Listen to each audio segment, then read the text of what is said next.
The northern frontier didn't forgive mistakes. Silas Mercer learned that truth when he was 8 years old, watching his father's frozen body get pulled from a creek after the old man tried to ford it in a blizzard. 27 years later, Silas owned everything his father had died trying to protect, and 10 times more besides. 12,000 acres of cattle land, timber rights, and water access that stretched from the granite peaks down through the valley to where the frozen river cut the territory in half. Men twice his age called him Sir, without being asked. County officials waited for his approval before signing anything that mattered. Even the railroad surveyors checked with Silas Mercer before they drove stakes into ground that was legally theirs. Power like that didn't come from being likable. It came from being necessary and ruthless, and so thoroughly embedded in the territory's survival that removing him would collapse the entire structure. Silas rode alone because he preferred it that way. No ranch hand gossip, no one slowing him down, no one seeing the moments when exhaustion made him sway in the saddle, or when the old shoulder injury screamed every time he lifted the fence repair kit. The December inspection route took 3 days in good weather, a week when the storms hit. He'd started before dawn from the main ranch, checking fence lines and water access points that wouldn't see another human being until spring thawed the high country. By mid-afternoon, he'd reached the eastern boundary, a stretch of rocky terrain dotted with abandoned trapper cabins that predated his father's claim. Most had collapsed under snow load years ago. The few still standing were rotting from the inside, home to nothing but pack rats and the occasional mountain cat, which was why the smoke stopped him cold. Thin, gray, rising from the chimney of the old Hendricks cabin tucked against the valley's north wall. Silas reined his horse to a standstill, studying the tree line. The cabin sat a quarter-mile off, partially hidden by pine and Douglas fir. Smoke meant fire. Fire meant someone was alive and stupid enough to announce their presence. Poachers, maybe. Drifters running from the law. Or someone desperate enough to risk squatting on land owned by a man who'd dragged trespassers into town tied to their own horses. He should have turned back, should have sent his foreman and 3 armed men to handle it clean and legal. Instead, Silas guided his horse toward the smoke. The cabin looked worse up close. The roof sagged on the western corner. Half the window shutters hung by single nails. Someone had patched the walls with mismatched boards and what looked like canvas wagon covers nailed over gaps in the logs. But the chimney worked, and the door, though weathered, sat square in its frame. Silas dismounted, tied his horse to a pine branch, and pulled his Winchester from the saddle scabbard. Not because he was scared, because carelessness got people killed and he hadn't survived this long by being careless. He moved to the side of the door, rifle ready, and knocked hard enough to rattle the hinges. Step out. Hands where I can see them. Nothing. Then, no! A woman's voice, calm, almost bored. Silas blinked. This is private property. You're trespassing. I know. Come out, or I'm coming in. The door's not locked. He tested the latch. It gave easily. He pushed the door open with the rifle barrel and stepped inside fast, sweeping left to right. The interior surprised him, not because it was clean, though it was, cleaner than most line shacks his own men lived in, but because someone had put work into it. The gaps in the floorboards were packed with tar and moss. New leather hinges held the cabinet doors. A cast-iron stove sat in the corner, radiating heat that actually warmed the space instead of just smoking uselessly. And standing beside that stove, holding a pot of something that smelled like venison stew, was a woman maybe 30 years old with dark hair tied back and eyes that didn't look away when Silas pointed the rifle at her chest. "You can put that down," she said. "I'm not armed." "That's not how this works." "Fine, shoot me then, but the stew's going to burn." She turned her back on him, turned her back on a man holding a rifle, and moved the pot off the stove's hottest plate. Silas lowered the Winchester slightly. "Who are you? Elena Vale?" "That's supposed to mean something?" "No." "Where'd you come from?" "South." "How south?" "Far enough that it doesn't matter." She ladled stew into a tin bowl and set it on the table, then picked up a second bowl and filled it. Without asking permission, she set the second bowl across from the first and pulled out a chair. "You hungry?" Silas stared at her. "You're squatting on my land and you're offering me food? You rode 3 hours to get here. When's the last time you ate?" "That's not the point. The point is, You're going to throw me off this land whether I feed you or not. Might as well eat first. She sat down and picked up a spoon. Silas didn't move. He'd dealt with trespassers before. Angry ones who shouted about their rights, scared ones who begged for one more week, dangerous ones who reached for weapons and made him prove he'd actually pull the trigger. But he'd never met one who acted like his presence was mildly inconvenient. He propped the rifle against the wall, within reach, but not in his hands, and sat down across from her. The stew was good, better than good. Venison cooked slow enough to fall apart, root vegetables from somewhere, a hint of wild sage. "You shoot this deer?" he asked. "Snared it." "Snares don't work on deer." "They do if you know where to set them." She ate without watching him, without performing gratitude or fear, just ate like she was alone. Silas studied her across the table, rough hands, calluses on the fingers, a scar across the back of her left hand that looked like she'd grabbed something hot and held on anyway. Her clothes were clean but worn, canvas work shirt, wool vest, trousers that had been patched at the knees. "How long you been here?" he asked. 6 weeks. "Why this cabin? It had a roof." "Barely." "I fixed it." He glanced up at the ceiling. She had too. New crossbeams wedged under the sag, tar patches where the shakes had split. "Where'd you get the materials?" "Found some. Traded for the rest." "Traded with who?" "Prospector passing through 2 valleys over. He needed help setting a leg he broke. I needed nails and tar paper." "You set bones?" "I've done it before." Silas finished the stew and pushed the bowl aside. "You know who I am? Silas Mercer. You own this land and most of what touches it. Then you know I could have you arrested. You could. Or burned out. You could do that too. But you came here anyway." Elena set her spoon down and looked at him directly for the first time.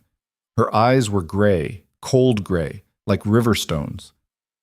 "I came here because I didn't have a choice," she said quietly, "and I stayed because nobody else was using it. That's not how property works. I know how property works, Mr. Mercer. Believe me." Something in her voice made him pause. Not anger. Bitterness, maybe. The kind that came from learning lessons the hard way. "You running from someone?" he asked. "Not anymore." "That's not an answer." "It's the only one you're getting." She stood and collected both bowls, turning toward the makeshift counter. Silas watched her move, efficient. No wasted motion. The way she held herself was wrong for a drifter. Too straight, too controlled. "You married?" he asked. Her hand stopped moving for just a second. "I was." "What happened?" "He died." "How?" "Does it matter?" "It does if you killed him." Elena turned around, and for the first time, something hot flashed behind those cold gray eyes. "If I'd killed him, I wouldn't be hiding in a broken cabin in the middle of your frozen wasteland. I'd have taken his money and disappeared somewhere warm." "So what are you hiding from?" "I didn't say I was hiding." "You didn't have to." They stared at each other across the small space. Outside, the wind picked up, rattling the shutters. Finally, Elena crossed her arms. "You want me gone? I understand. Give me until spring, and I'll leave on my own." "Spring's 4 months away. Then I'll be gone in 4 months." "That's not how this works." "Then how does it work, Mr. Mercer? You drag me to town and have me charged with trespassing, lock me up until the judge gets around to it, or do you just shoot me here and save everyone the paperwork?" She wasn't being dramatic. She was asking a genuine question, like she'd already thought through every possibility and accepted them all. Silas stood slowly. He wasn't used to people who didn't flinch, who didn't beg or bargain or try to angle for sympathy. This woman was doing none of those things. She was just waiting for him to decide. He picked up his rifle. "I'll be back in 3 days." Elena's expression didn't change.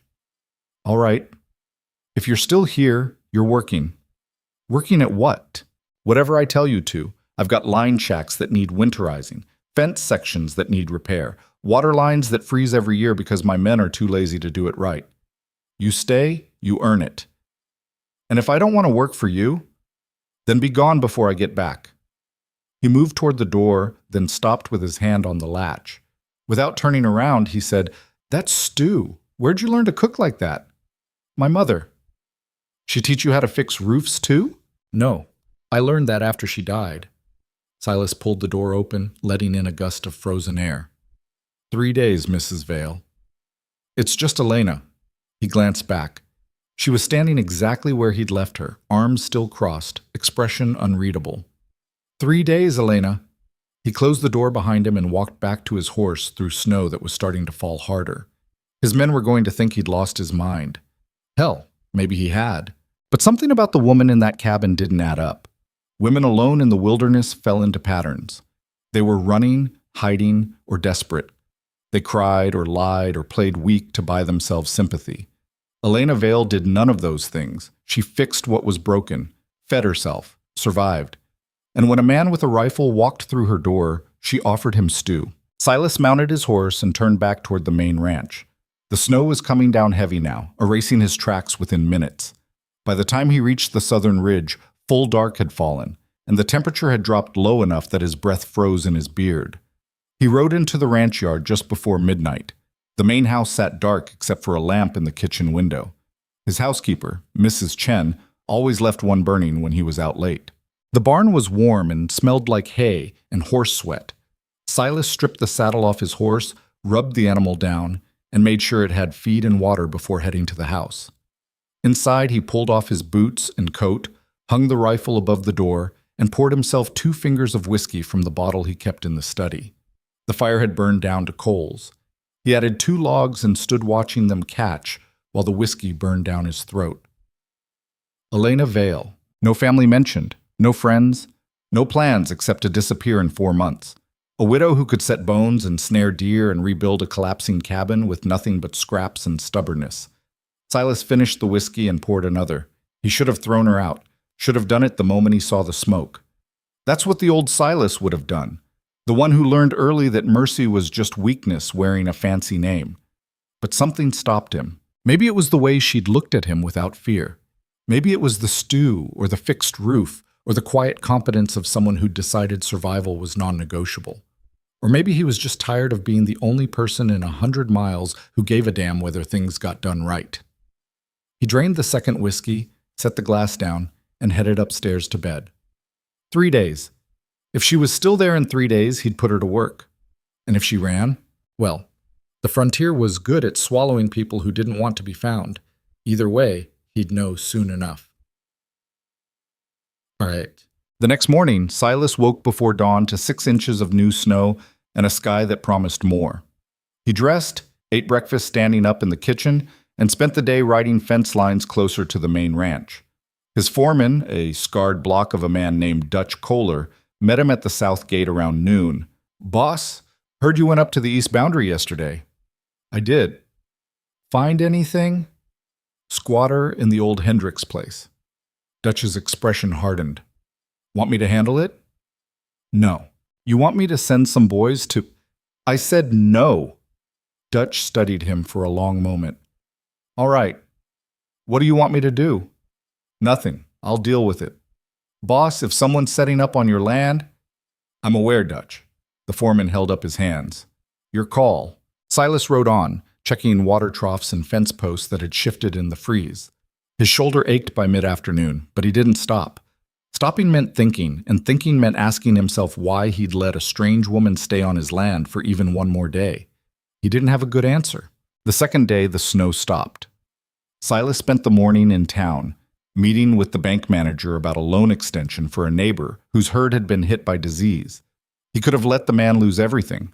Instead, Silas bought half the herd at a fair price and fronted the cash for medication. Not charity. Investment. A dead ranch meant abandoned land. Abandoned land meant squatters, poachers, and claim jumpers moving in. Better to keep the neighbor afloat and maintain the buffer. On the way back, he stopped at the general store and bought a box of rifle cartridges, a roll of wire, and on impulse he didn't examine, a thick wool blanket. Mrs. Yates, the store owner, wrapped the blanket in paper and tied it with string. "Cold snap coming," she said. "You got enough firewood laid by?" "I'll manage." "Course you will. You always do." She handed him the package. "That blanket's for someone else, though." Silas looked at her. "What makes you say that?" "Because you've been using the same 2 blankets since your father died, and you never cared before." She smiled. The kind of smile that meant she knew something he didn't want her to know. She pretty? Mrs. Yates. All right. None of my business. She waved him off. But if she's someone you're keeping warm, you'd better treat her decent. We don't need another man in this territory who thinks women are disposable. Silas paid for the supplies without responding and rode back to the ranch. That night he sat in his study with the ledgers open, trying to focus on feed costs and timber contracts. The numbers blurred. He kept seeing gray eyes and rough hands and a woman who'd turned her back on a loaded rifle like it wasn't even there. The third day arrived cold and clear. Silas saddled his horse, packed supplies into his saddlebags, and rode east into the valley. The trip took longer in deep snow. By the time he reached the Hendricks cabin, the sun was already sliding toward the horizon. Smoke rose from the chimney. He dismounted and knocked. The door opened immediately.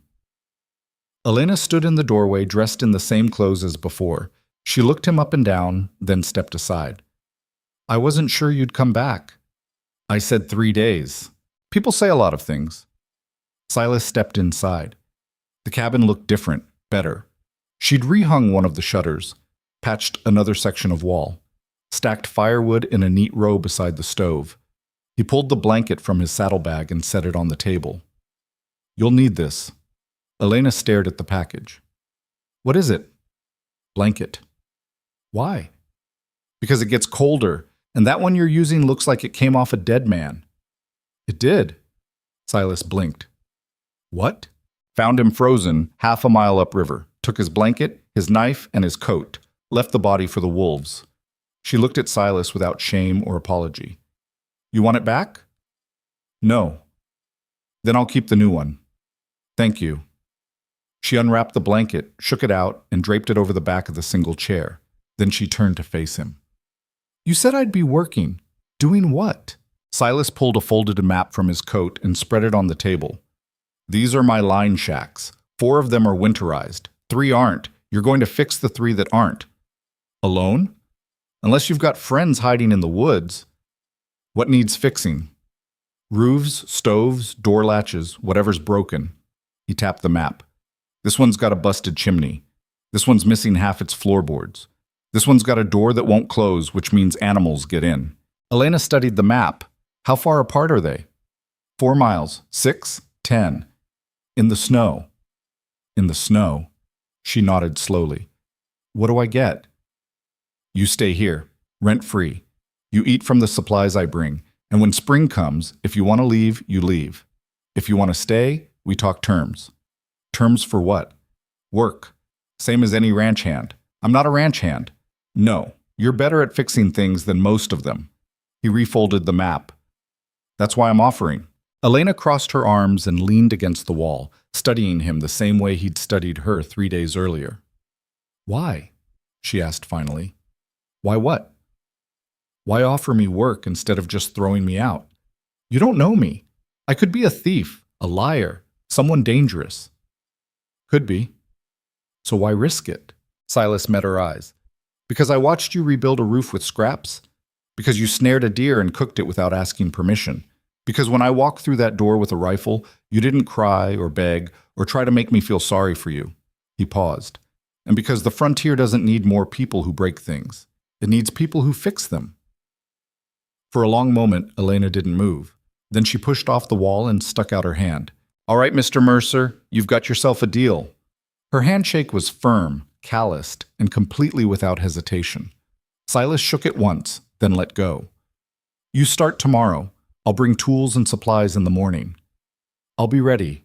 He turned toward the door, then stopped. Elena? Yes? If you run, I won't come looking for you.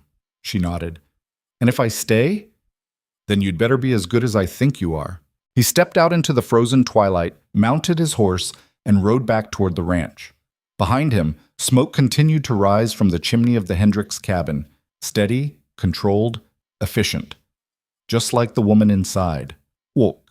Silas Mercer had made a lot of decisions in his 35 years. Some good, some bad, some that haunted him in the dark hours before dawn. But as he rode through the snow back toward the main ranch, he couldn't shake the feeling that hiring Elena Vale, a woman with no past, no references, and no reason to trust him, Might be the best decision he'd made in years. Or the worst. He'd find out soon enough. The frontier had a way of revealing the truth, whether you wanted it or not.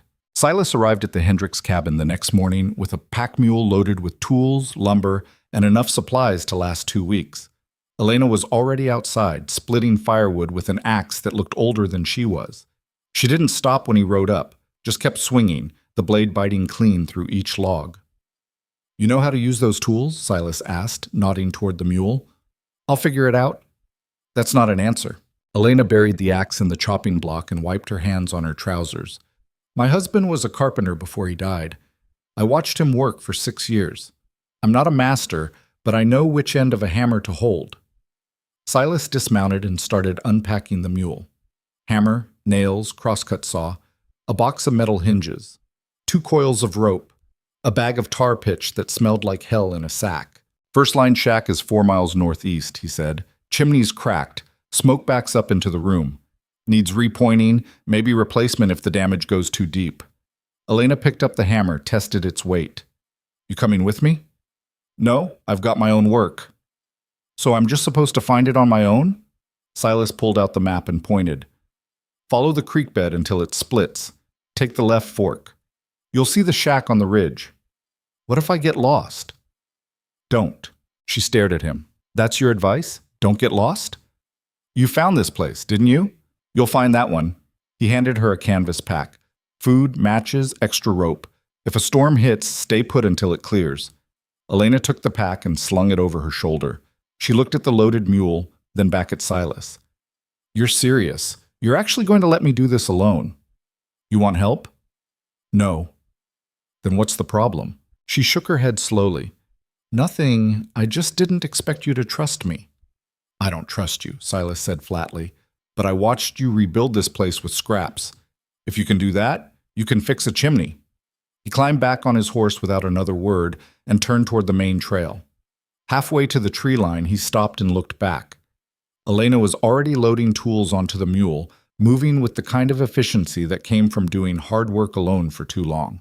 Silas almost said something, almost warned her about the wolves that ran the high country, or the snowdrifts that hid ice underneath, or the way the cold could kill you before you even realized you were in trouble.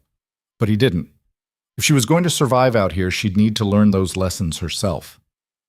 He rode back toward the ranch and tried not to think about the woman heading alone into frozen wilderness with nothing but a pack mule and borrowed tools. 3 days passed. Silas worked the South Range, moving cattle to winter pasture and reinforcing fence lines that wouldn't hold once the deep freezes hit. His men grumbled about the cold, about the work, about the fact that Silas pushed them harder than any rancher in the territory. He didn't care. On the 4th morning, he rode back to the Hendricks cabin. The chimney on the northeast line shack was visible from the ridge, still standing, still smoking, which meant Elena had either fixed it or burned the place down trying. She was sitting outside the cabin when he arrived, mending a torn section of canvas with a needle and thread. "Chimney?" he asked. "Fixed." "What was wrong with it?" "Mortar crumbled. I repointed the whole thing and replaced 4 bricks that were cracked through. Should hold for another 5 years if you don't let your men burn green wood." Silas studied her face. She had a bruise along her jawline that hadn't been there before. "What happened to your face?" "Fell off a ladder." "Why were you on a ladder?" "Because chimneys are tall, Mr. Mercer." He almost smiled. Almost. "Next shack is 6 miles south. Floorboards are rotted through. You'll need to replace at least half of them." Elena bit off the thread and held up the canvas. "This belonged to you?" "That's my brand on it." "It's trash. Whoever used it last didn't know how to patch worth a damn." She folded it and set it aside. "I fixed it, but it won't last another season." "I'll get you new canvas." "Don't bother, I'll make do." Silas pulled a small leather pouch from his coat and tossed it to her. Elena caught it one-handed and looked inside. Money. Silver coins. More than she'd probably seen in months. "What's this for?" "Your work. You said rent-free and food. That was before you fixed a chimney in 3 days that my men said would take a week." He turned his horse. "You earned it." He rode off before she could argue. Behind him, Elena stood in the snow holding the pouch like it might explode. The winter deepened. Silas fell into a rhythm. Every few days he'd ride out to check Elena's progress. Every time she'd finished what he'd asked and moved on to the next job. Floorboards replaced, door latches fixed, a window frame rebuilt from scratch after she found the original warped beyond repair. His men started asking questions. "Who's doing the line shack work?" Dutch asked one morning over coffee in the ranch kitchen. "Contractor." "What contractor?" "Someone passing through." Dutch frowned. "You paying them out of the ranch fund?" "I'm paying them out of my pocket." "Does that answer your question?" The foreman held up his hands. "Just asking, boss. Men are curious, that's all. Tell the men to mind their own business." But the curiosity didn't stop. One of the ranch hands, a kid named Billy with more mouth than sense, rode out to the northeast line shack to see who was working there. He came back 2 hours later looking confused. "Boss," he said, finding Silas in the barn, "that contractor you hired? It's a woman." "I know. She's living in the old Hendricks place." "I know that too." Billy scratched his head.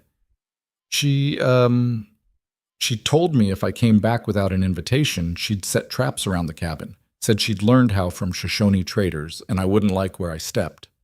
Silas looked up from the saddle he was repairing. "Did she now?" "Yes, sir. I think she was serious. She probably was. Stay away from her cabin, Billy." "Yes, sir." After the kid left, Silas allowed himself a grin. Elena Vale was handling herself just fine. 6 weeks into winter, Silas rode to the Hendricks cabin and found it empty. No smoke from the chimney, no tracks in the fresh snow, no sign she'd been there in at least a day. His stomach tightened. He checked the line shacks. Empty. The south ridge, nothing. The creek bed where she'd been hauling water, no fresh holes in the ice. By the time the sun started dropping, Silas had covered 12 miles in a widening circle, and the worry had turned into something harder to ignore. She could have run, could have taken the money he'd paid her and disappeared into the next territory, or she could be frozen in a drift somewhere, dead because he'd been stupid enough to send a woman alone into country that killed experienced men. He was riding back toward the Hendricks cabin, planning to get Dutch and a search crew, when he saw smoke rising from a ravine he'd passed an hour earlier. Silas urged his horse down the slope, following the smoke to a small hollow protected by rock walls on 3 sides. Elena had built a fire and was sitting beside it, roasting something on a stick. She looked up when he appeared. "You're late." Silas dismounted, anger flooding through him. "Where the hell have you been?" "Here. I checked this ravine. You checked the top. I was down here." "Why?" Elena turned the stick and Silas saw it was a rabbit. "Because I was hunting, and this is where the rabbits are." "You have a problem with that?" "You don't just disappear without telling someone." "I didn't disappear. I went hunting." "For a day and a half?" "Good hunting takes time." She pulled the rabbit off the fire and started pulling meat from the bones with her fingers. "You want some?" Silas stared at her. She was sitting in a snow-filled ravine, eating rabbit like it was nothing, like she hadn't just made him ride in circles for 6 hours thinking she was dead. "No," he said tightly. "I don't want any." Elena shrugged and kept eating. "Suit yourself." "You can't just vanish, Elena. If something happens, then something happens.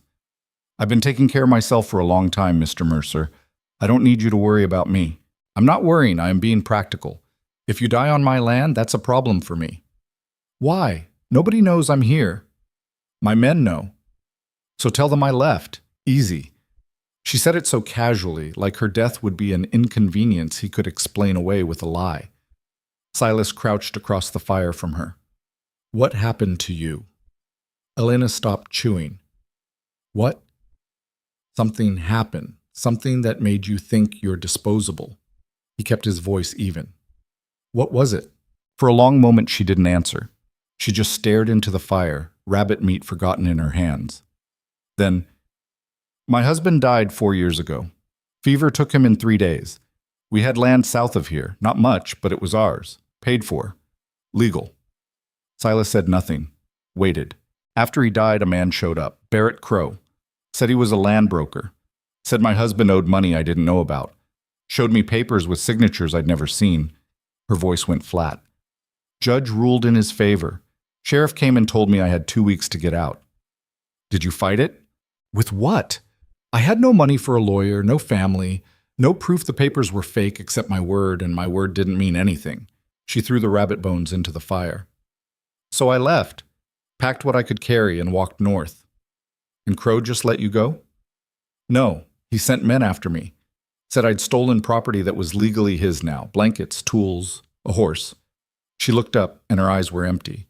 I didn't steal anything. It was mine. But the law said different. How'd you get away? Killed one of them. Silas went very still. You killed one of Crow's men. He tried to drag me back. I had a knife. He didn't think I'd use it. She picked up a stick and poked at the fire. I did. And the other men? Ran. Guess they figured I wasn't worth dying for. Silas studied her across the flames. She wasn't bragging, wasn't ashamed. She was just stating facts, the way someone might describe fixing a roof or snaring a rabbit. That why you hid in my valley? He asked. Because Crow's still looking? Crow's not looking anymore. He got what he wanted. She stood and kicked snow over the fire. I'm just careful, that's all. Being careful kept me alive this long. She started gathering her gear, moving like the conversation was over. Silas stood. Elena. What? If Crow's men show up here, you tell me. Immediately. Why would they show up? I'm nobody. You're somebody who works for me now. That makes it my business. Elena slung her pack over her shoulder and looked at him like he'd said something ridiculous. You don't owe me protection, Mr. Mercer. I didn't say I owed you. I said it's my business. There's a difference. They stood in the ravine, snow starting to fall again, the dead fire smoking between them. Finally, Elena nodded once. All right. All right. She climbed out of the ravine without help, pulling herself up the rocky slope with the same stubborn efficiency she applied to everything else. Silas followed, leading his horse. They walked back toward the Hendricks cabin in silence. The snow fell heavier. By the time they reached the cabin, night had come down hard and cold. Elena stopped at the door. Thank you for looking. I wasn't looking for you. I was making sure ranch property hadn't been damaged. Sure you were. She went inside and closed the door before he could respond. Silas stood in the snow for a moment, then shook his head and mounted his horse. Barrett Crow. He'd heard the name before. Land broker working out of Ash Creek, the nearest town with a courthouse. Reputation for buying properties cheap and selling them high. Rumors about forged documents and paid-off officials, but nothing proven. If Crow had stolen Elena's land, he'd done it clean enough to avoid consequences. But Silas didn't care about clean. He cared about the fact that someone had pushed a woman off her own property and left her with nothing. And now that woman was fixing his line shacks and sleeping in a cabin barely better than the one she'd lost. It didn't sit right. 2 weeks later, Silas rode into Ash Creek. The town was the usual mix of permanent buildings and temporary structures. Boarding house, saloon, general store, church, courthouse, and a dozen false front shops selling everything from saddles to stovepipes. Silas tied his horse outside the land office and went inside. The clerk was a weasel-faced man named Denton, who jumped when Silas walked through the door. Mr. Mercer, I wasn't expecting a... I need to see property records for land south of here 4 years ago. Owner would have been... He paused. Elena had never mentioned her husband's name. Just show me all transfers involving women selling to Barrett Crow. Denton's face went carefully blank. That would be a lot of records, sir. Then you'd better start pulling them. It might take some time. Silas leaned on the counter. I've got time. 20 minutes later, Denton returned with a stack of files. Silas flipped through them, scanning dates and signatures. 3 sales to Crow in the right time frame. All women, all widows, all signed over property for debts their husbands supposedly owed. The third file made him stop. Elena Maria Vale, 40 acres, creek access, 1 cabin. Transferred to Barrett Crow for outstanding debt of $300. Silas studied the signature at the bottom. It looked nothing like Elena's handwriting. He'd seen her mark supply lists at the line shacks. This signature was too smooth, too perfect. This a copy? Silas asked. Yes, sir. Original is filed with the county. Who witnessed it? Denton checked the file. Judge Harrow and Sheriff Beeks. Of course it was. The 2 men in the territory most likely to look the other way if money changed hands. Silas closed the file and handed it back. I need to speak with Crow. He's not in town, sir. Won't be back until next month. Where is he? Denver, I think. Business trip. Silas turned toward the door, then stopped. Denton.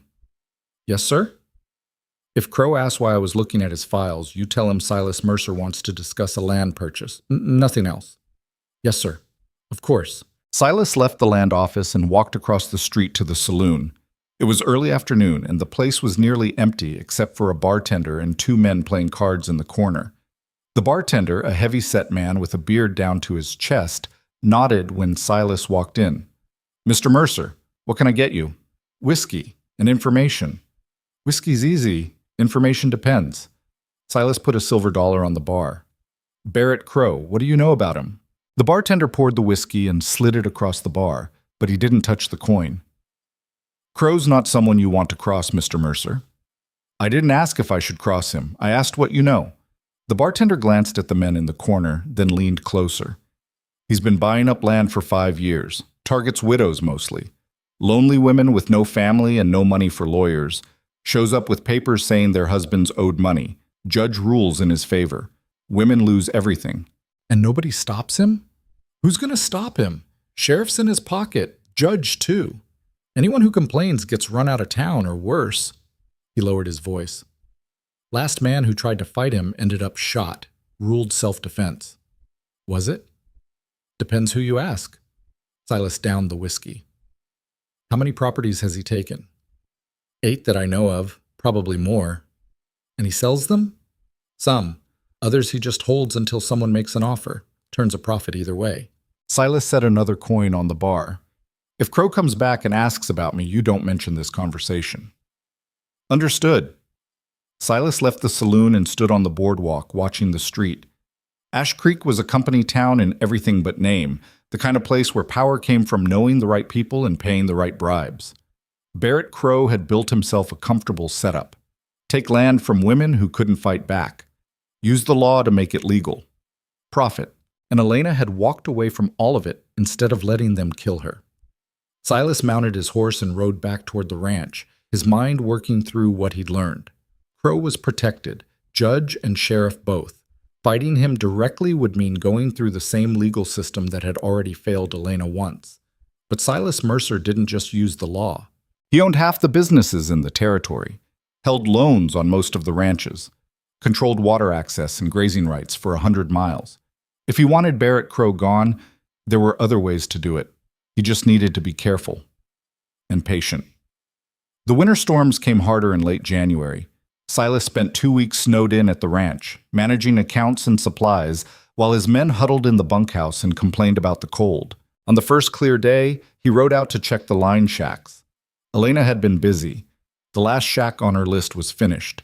New door, reinforced walls, chimney cleaned and repointed. She'd even replaced the broken stove with one she'd salvaged from a collapsed trapper camp 3 valleys over. Silas found her at the Hendricks cabin, building a smokehouse. She dug post holes, set beams, and was nailing siding to the frame when he rode up. You planning to stay? He asked. Elena hammered in another nail. Might be. Why? Because you're building permanent structures. Meat won't smoke itself, Mr. Mercer. He dismounted and walked around the half-finished building. The work was solid, level, built to last. Where'd you learn to do this? He asked. Told you. My husband was a carpenter. Watching someone work isn't the same as doing it yourself. Elena set down the hammer and looked at him. You got a problem with my work? No. Then why are you here? Silas pulled a folded paper from his coat and handed it to her. Elena unfolded it slowly. It was the property record from the land office. Her name, her husband's land, the forged signature at the bottom. Her face went pale. Where did you get this? Ash Creek Land Office. Denton pulled it for me. Why? Because I wanted to see if it was real. Elena's hand shook slightly. She refolded the paper and tried to hand it back, but Silas didn't take it. Keep it, he said. Why would I want this? Because it's evidence Crow's a fraud. That signature isn't yours. Anyone can see that. The judge already ruled. It's done. Maybe. Maybe not. Elena stared at him. What are you planning? Nothing yet. But if Crow shows up, I want you prepared. Prepared for what? To fight back. She laughed, a bitter, hollow sound. I already tried fighting back, Mr. Mercer. It didn't work. That was before you had me. The words hung in the cold air between them. Elena studied his face for a long moment, searching for something. Then she folded the paper carefully and tucked it into her coat pocket. You can't fix this, she said quietly. Watch me. Why? Why do you care? Silas met her eyes. Because you fixed every line shack I asked you to fix.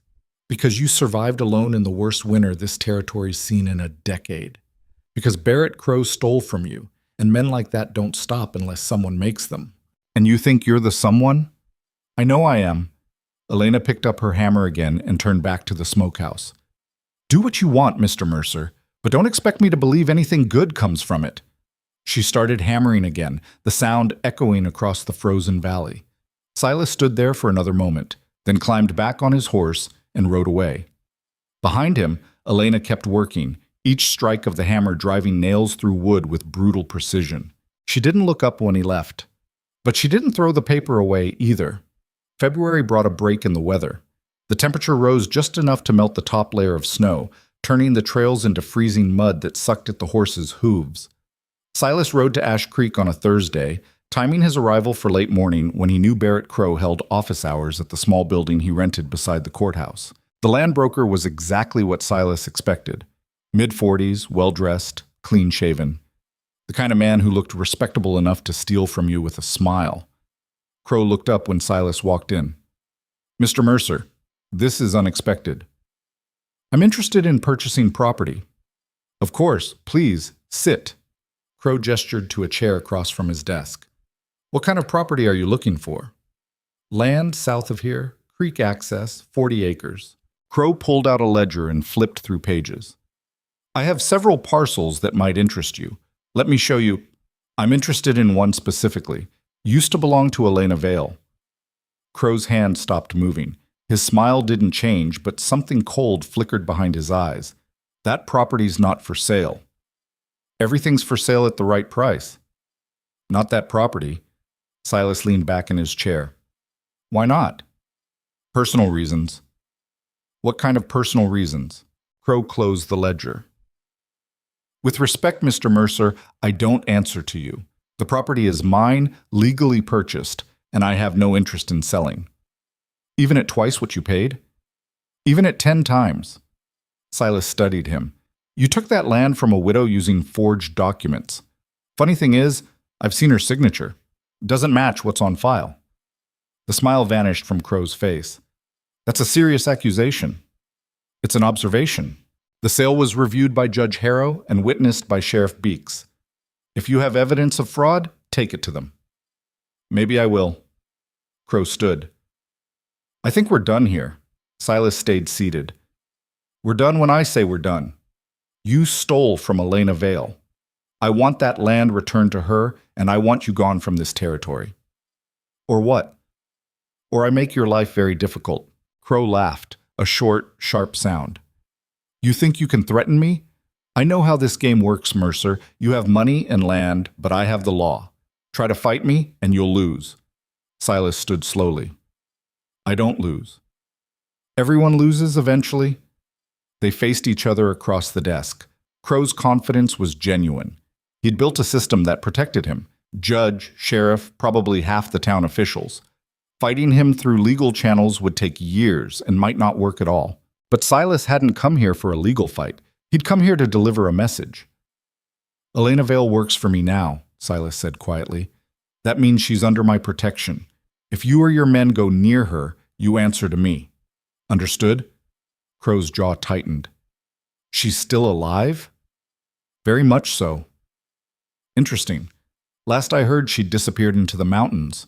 Thought the cold got her. You thought wrong. Or maybe, Crow said slowly, maybe she's living on your land illegally. Maybe I should file a complaint with the sheriff. Trespassing's a serious crime. Silas smiled without warmth. Try it.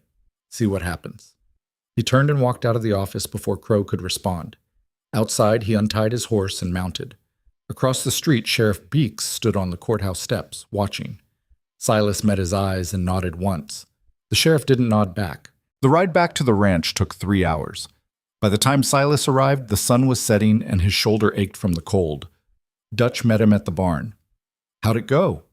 "About as well as expected." "Which means?" "Crow knows Elena's alive. He knows she's working for me, and he's not happy about either."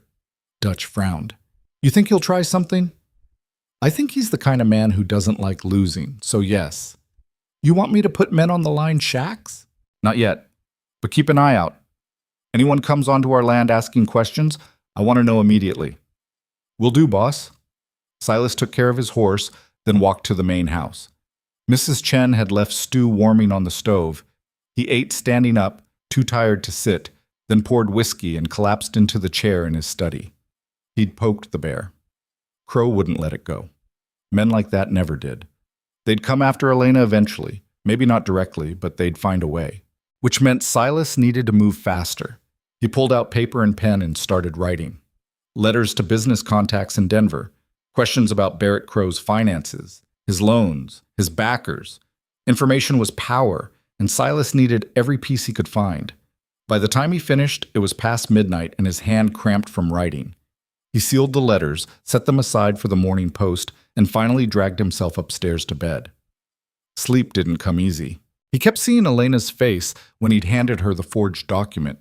The way her hands had shaken, the hollow laugh when she said she'd already tried fighting back. She'd given up, not because she was weak, because the world had beaten her down until fighting back seemed pointless.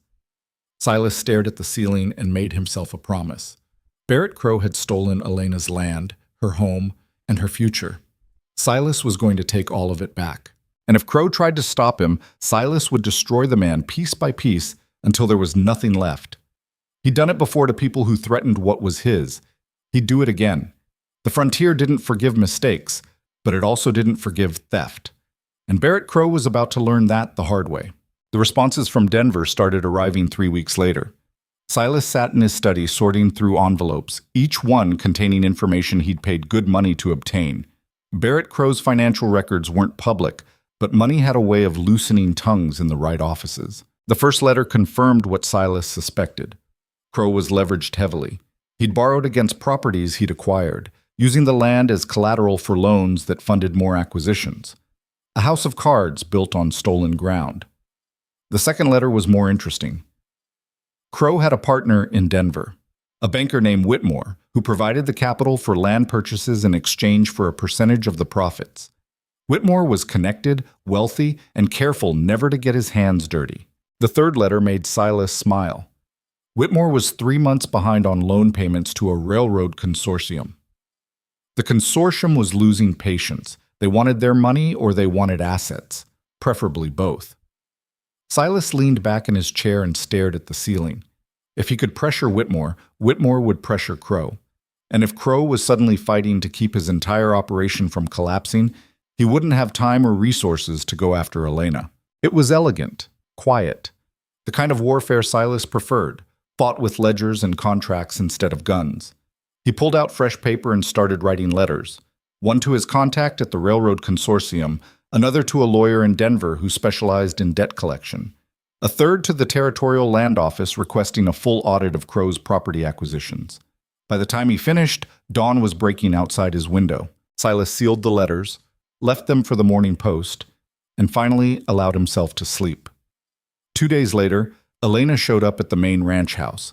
Silas was in the barn checking on a mare with a bad leg when Dutch appeared in the doorway. "Boss, you've got a visitor." "Who?" "The woman from the Hendricks place." Silas straightened. "Something wrong?" "She didn't say, just asked if you were here." He found Elena standing in the ranch yard holding the reins of the mule he'd loaned her. She looked tired. A fresh cut ran along her forearm, barely scabbed over. "What happened?" Silas asked. "Nothing." "That's not nothing." He nodded toward her arm. Elena glanced down like she'd forgotten about it. "Caught it on a nail. It's fine." "Did you clean it?" "Yes, Mr. Mercer. I cleaned it. I'm not an idiot." "Then why are you here?" She hesitated, which was unusual for her. Elena Vale didn't hesitate. She decided and acted and dealt with consequences later. "I need to talk to you," she said finally. "Privately." Silas glanced at Dutch, who was pretending not to listen from the barn doorway. "My office, come on." He led her into the main house through the kitchen. Mrs. Chen looked up from kneading bread dough and raised an eyebrow when she saw Elena, but she didn't say anything. The office was cold. Silas lit the fire while Elena stood in the doorway, like she wasn't sure she was allowed inside. "Sit," he said, pointing to the chair across from his desk. She sat stiffly, hands folded in her lap. Silas settled into his own chair. "What's going on?" "Someone came to the cabin yesterday. His blood went cold." "Who?" "Don't know his name. Said he was passing through. Asked if I'd seen any ranch hands looking for work." She met his eyes. "He was lying." "How do you know?" "Because ranch hands don't ride horses that expensive, and they don't ask questions about who owns the land and how many men you've got working here." Silas leaned forward. "Did he threaten you?" "No, he was polite. Too polite." She paused. "He asked about you specifically. How long I'd been working for Silas Mercer, whether you came by often, whether other people knew I was there." "What did you tell him?" "That I'd been working here 2 months, that you checked on the line shacks every few weeks, that your men knew about me." She tilted her head. "Was I supposed to say something else?" "No, you did right." Silas stood and walked to the window, looking out at the ranch yard. "What did he look like?" "Tall, older, scar across his chin, rode a gray gelding with white socks." Silas recognized the description. Pike Monroe, one of Crow's regular hired men. He'd been around Ash Creek for years, muscle for whoever paid enough. "He say where he was going?" "North. Said he had business in the mining camps." Which was a lie. The mining camps were west, not north. Silas turned back to Elena. "You did the right thing coming here. Stay close to the ranch for the next few days. Don't go back to the cabin alone." "I'm not hiding. I'm not asking you to hide. I'm asking you to be smart." "I've been smart for 4 years, Mr. Mercer. It's exhausting." "Better exhausted than dead." Elena stood abruptly. "I didn't come here for protection. I came here to warn you. If Crow's sending men to ask questions, he's planning something. Maybe against me. Maybe against you. Either way, you should know." "I appreciate that." "Good. Then I'm going back to the cabin." "Elena, Suts, I'm not one of your ranch hands, Mr. Mercer. You can't order me around." She moved toward the door, then stopped. "But thank you for caring enough to try." She left before he could respond. Silas stood in his office, listening to her footsteps fade down the hallway. Mrs. Chen said something in Cantonese that he didn't catch, and Elena replied in what sounded like passable Cantonese back. That surprised him more than it should have. He walked back to his desk and pulled out the letters he'd been drafting. They weren't enough. Not anymore. Crow was moving faster than expected, sending men to watch Elena, to gather information, to prepare for whatever came next, which meant Silas needed to move faster too. He grabbed his coat and hat and headed for the door. Dutch intercepted him halfway across the yard. "Where you headed, boss? Ash Creek? Want company?" "No. Keep an eye on things here." "And Dutch?" "Yeah? If anyone asks about Elena Vale or where she's staying, you don't know anything. Understood?" Dutch nodded slowly. "Understood." Silas saddled a fresh horse and rode toward town. The trip took 2 hours through melting snow that made the trail treacherous. By the time he reached Ash Creek, his mood was black as the storm clouds gathering over the mountains. He went straight to the courthouse. Judge Harrow was in his chambers reviewing paperwork when Silas walked in without knocking. The judge looked up, irritation flashing across his face. "Mr. Mercer, I don't recall scheduling. We need to talk about Barrett Crow." Harrow set down his pen carefully. "What about him?" "I want to see the original documentation for the Elena Vale property transfer." "That's a matter of public record. You can request it through proper channels." "I'm requesting it now. And I'm telling you to go through proper channels." Harrow's voice hardened. "You may own half this territory, Mercer, but you don't own the law." Silas moved closer to the desk. He didn't raise his voice. Didn't need to. 4 years ago, you witnessed a property transfer between Elena Vale and Barrett Crow. The signature on that document is forged. I have evidence proving it. That's a serious accusation. It's a fact, which means you either knew it was forged and looked the other way, or you're incompetent enough that you can't tell a real signature from a fake one. Silas leaned on the desk. Either way, it's a problem. Harrow stood. Get out of my office. Not until you answer my question. Did you know the signature was forged? I said get out. Did Barrett Crow pay you to look the other way? How much did it take? $100? $200? Harrow's face flushed red. You're making allegations without proof. That's slander, Mercer. I could have you arrested. Try it. See how fast every newspaper in the territory picks up the story about a judge taking bribes to steal land from widows. Silas straightened. Or you could answer my question. They stared at each other across the desk. Harrow was sweating despite the cold room. Finally, the judge sat back down. Even if what you're saying is true, and I'm not admitting anything, that transfer was 4 years ago. The statute of limitations doesn't apply to fraud. You know that. You'd have to prove fraud. That means finding Elena Vale and getting her to testify. From what I hear, she disappeared years ago. She's not disappeared. She's alive and willing to testify. Harrow went very still. She's here? In Ash Creek? Close enough. Crow won't like that. I don't care what Crow likes. The judge pulled open a drawer and withdrew a folder. He set it on the desk between them. This is the original documentation. Take it to the land office, file a formal complaint, follow proper procedure. If you can prove the signature is forged, the court will review the case. How long will that take? 6 months.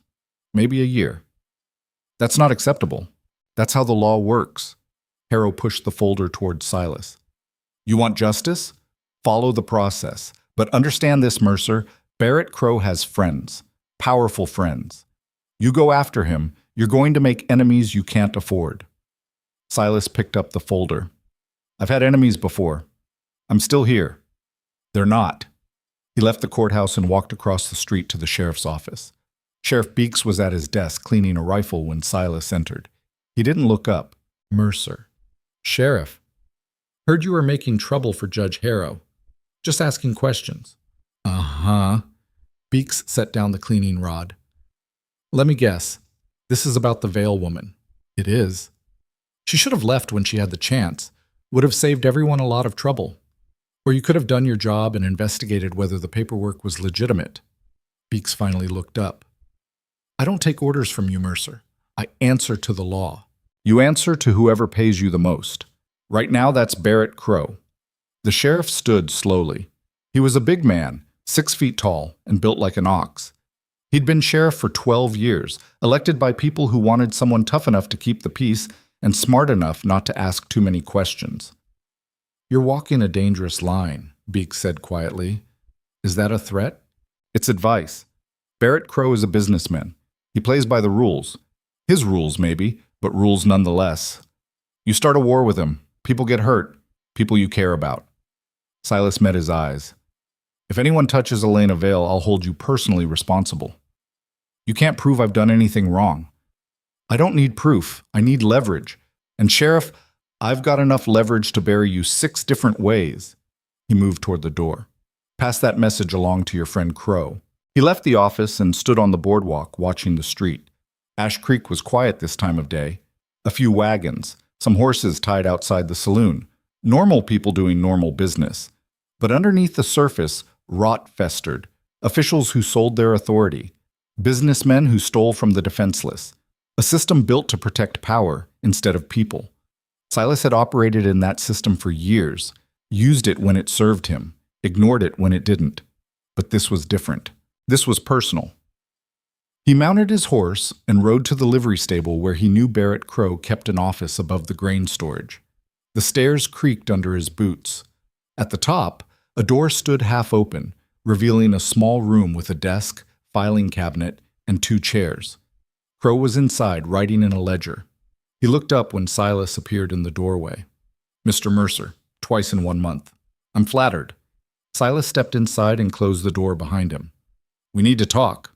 I think we said everything that needed saying last time. That was before you sent Pike Monroe to question Elena. Crow set down his pen. I don't know what you're talking about. You sent one of your men to the Hendricks cabin to gather information. Pike Monroe. Rides a gray gelding, has a scar on his chin. Silas moved closer. Don't insult me by lying. Crow leaned back in his chair. And if I did send someone, Elena Vale is still wanted for theft in this county. I have every right to know where she is. She's not wanted for anything, and you know it. The law says otherwise.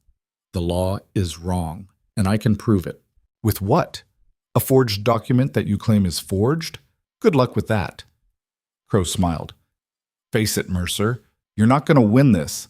Elena Vale is a criminal. The court ruled against her 4 years ago. Nothing's changed. Silas pulled out the folder Judge Harrow had given him and dropped it on the desk. That's the original property transfer. Elena's signature doesn't match. Any handwriting expert will confirm it. Crow didn't even look at the folder. So file a complaint. Go through the proper channels. Let the courts decide. That'll take a year. Then I guess you'd better be patient. Or, Silas said quietly, I could handle this a different way. Crow's smile faded. What's that supposed to mean? It means I've spent the last 3 weeks investigating your finances. You're leveraged to the breaking point, Crow. Your loans are underwater. Your partner in Denver is 3 months behind on payments. One push, and your entire operation collapses. For the first time, genuine fear flickered across Crow's face. You're bluffing. Am I? Silas pulled a letter from his coat and tossed it onto the desk beside the folder. That's from the Railroad Consortium. They're calling in Whitmore's loans. He's got 30 days to pay in full or they seize his assets, which means he's going to come after you for the money you owe him. Crow grabbed the letter and read it, his face going pale. How did you? I know people, and I convinced them that William Whitmore is a bad risk. Silas leaned on the desk. So here's what's going to happen. You're going to return Elena Vale's property. You're going to sign a document admitting the original transfer was fraudulent, and you're going to leave this territory and never come back. Or what? Or I make sure every bank, every investor, every business contact you have knows exactly what kind of man you are. I'll ruin you, Crow. Completely. You'll lose everything. Crow stood, his hands shaking. You can't do this. I already did. The only question now is whether you're smart enough to walk away while you still can. They faced each other across the desk. Outside, someone shouted. A wagon rattled past. Life in Ash Creek continued, oblivious to the confrontation happening in a small office above a livery stable. Finally, Crow sat back down heavily. You're serious? Completely. And if I refuse? Then you lose everything. The properties, the money. Whatever reputation you think you have. All of it gone. Silas straightened. Your choice, Crow. Make it now. Crow stared at the letter, his jaw working. This isn't over. Yes, it is. You just don't know it yet. Silas turned and walked out, leaving Crow sitting at his desk, surrounded by papers that suddenly meant nothing.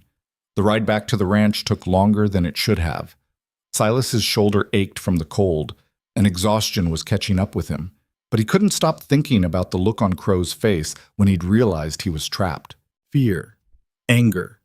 The dawning realization that he'd finally met someone who played the game better than he did.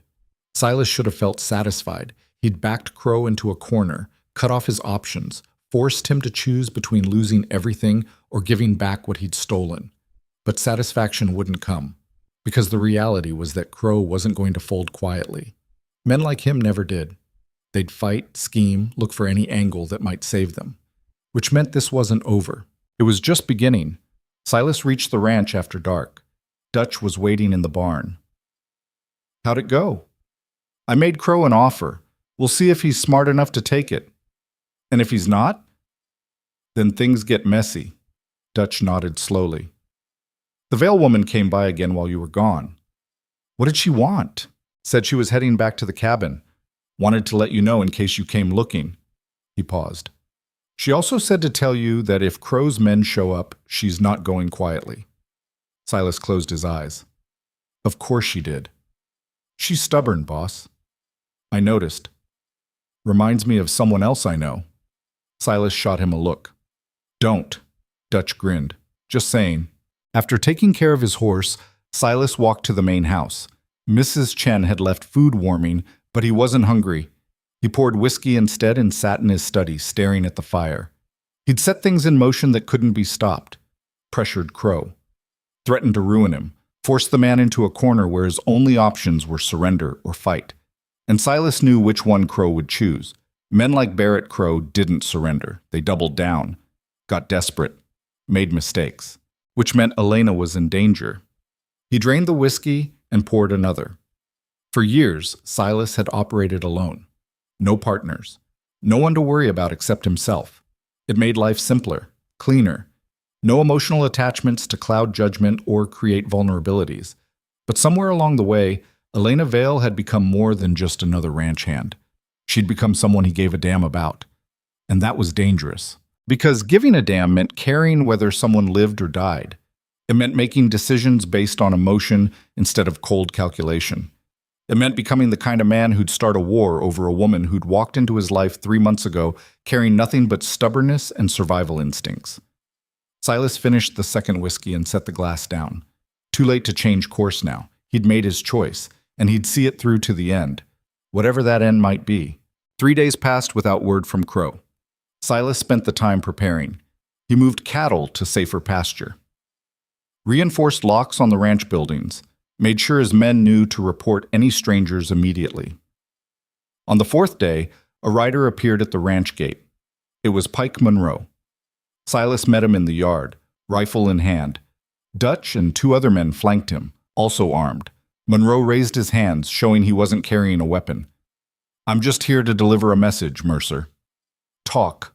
Mr. Crow says he's willing to discuss your proposal. Wants to meet tomorrow at noon. Ash Creek, outside the courthouse. Tell him I'll be there." "He also said to come alone." Silas smiled without humor. "I'll come however I want. Anything else?" Monroe glanced at the armed men, then back at Silas.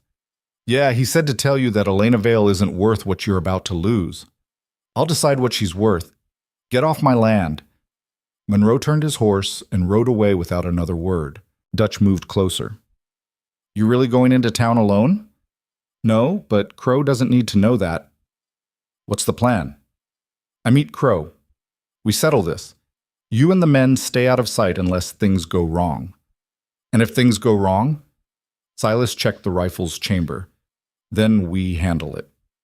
The next morning, Silas rode to the Hendricks cabin before dawn. Elena was awake, sitting outside with a cup of something hot steaming in the cold air.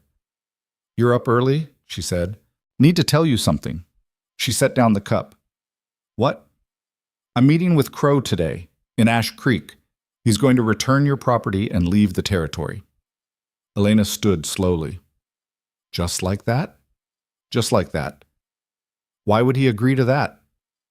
"Because I gave him a choice between losing everything or losing you. He chose self-preservation." She stared at him. "What did you do?" "What needed doing?" "Silas." She used his first name for the first time. It stopped him cold. "What did you do?" He told her. All of it. The financial investigation, the pressure on Whitmore, the threat to destroy Crow's entire operation if he didn't comply. When he finished, Elena was shaking her head. "You shouldn't have done that." "Why not?" "Because men like Crow don't surrender. They find ways to hurt you back." She moved closer. "You just made yourself a target." "I've been a target before. Not like this. Not over someone like me." "Someone like you?" "Someone who isn't worth it." Silas caught her arm gently. "Stop saying that." "It's true." "No, it's not." He looked her in the eye. "Barrett Crow stole your land because he thought you were powerless, because he thought no one would care. He was wrong. You barely know me. I know enough." They stood in the gray pre-dawn light, close enough that Silas could see the scars on her hands and the exhaustion behind her eyes.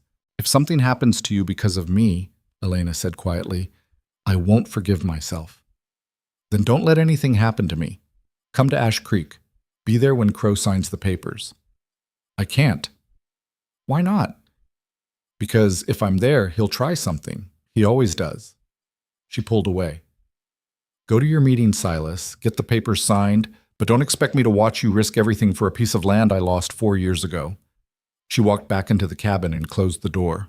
Silas stood in the yard for a long moment, then mounted his horse and rode toward Ash Creek. The sun was climbing by the time he reached town. Dutch and 3 ranch hands were already there, positioned in buildings around the courthouse square with rifles ready. Silas dismounted and stood in the center of the square, waiting. At exactly noon, Barrett Crow appeared. He walked across the square alone, carrying a leather folder. He stopped 10 feet from Silas. "You came," Crow said. "I said I would." "Alone?" "Does it matter?" Crow glanced around the square. His eyes lingered on the buildings where Silas's men were hidden. "No, I suppose it doesn't." He opened the folder and pulled out 2 documents. "This is the deed to Elena Vale's property, signed over to her free and clear. And this," he held up the second document, "is my confession. States that I used fraudulent documents to obtain the property illegally." Silas took both papers and read them carefully. Everything was there, signed, notarized, legal.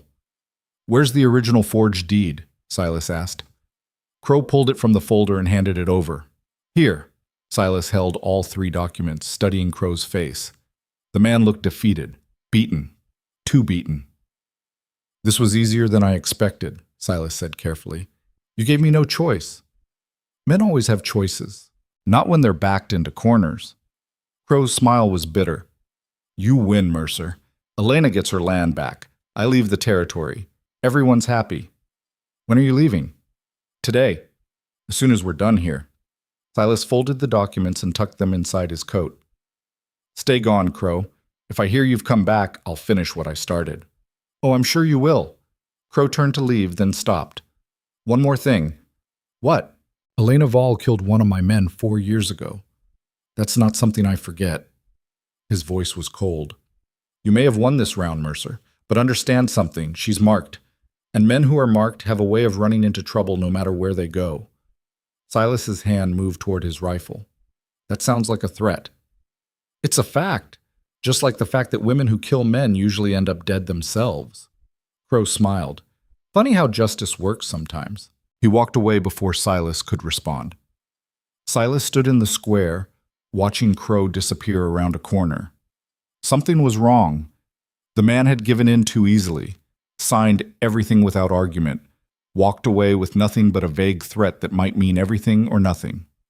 Dutch appeared at his elbow. "That went smoothly. Too smoothly. You think he's planning something?" "I know he is. Question is what?" They stood in silence, watching the square. People went about their business. The sun climbed higher. Then Silas heard it. Gunfire. Distant. Coming from the direction of the eastern valley. From the direction of the Hendricks cabin. Silas was running before Dutch could speak. He grabbed his horse's reins, mounted, and kicked the animal into a gallop. Behind him, Dutch was shouting orders to the other men. But Silas didn't wait. He rode hard through Ash Creek, past the last buildings, onto the trail that led back toward his land. The gunfire had stopped. That was worse than if it had continued. He pushed the horse faster, ignoring the burn in his shoulder and the cold air tearing at his lungs. The cabin appeared through the trees. Smoke rose from somewhere behind it, not from the chimney, from something burning. Silas dismounted before the horse fully stopped and ran toward the cabin, rifle raised. The door stood open. Inside, furniture was overturned, the table broken, glass from the window scattered across the floor. But no blood. No Elena. Silas ran outside and followed the smoke to the smokehouse Elena had been building. It was burning. And tied to one of the support posts, gagged and struggling, was Elena. Silas ran forward, pulling his knife to cut the ropes. The moment she was free, Elena yanked the gag from her mouth. "It's a trap," she gasped. "What?" "Crow's men.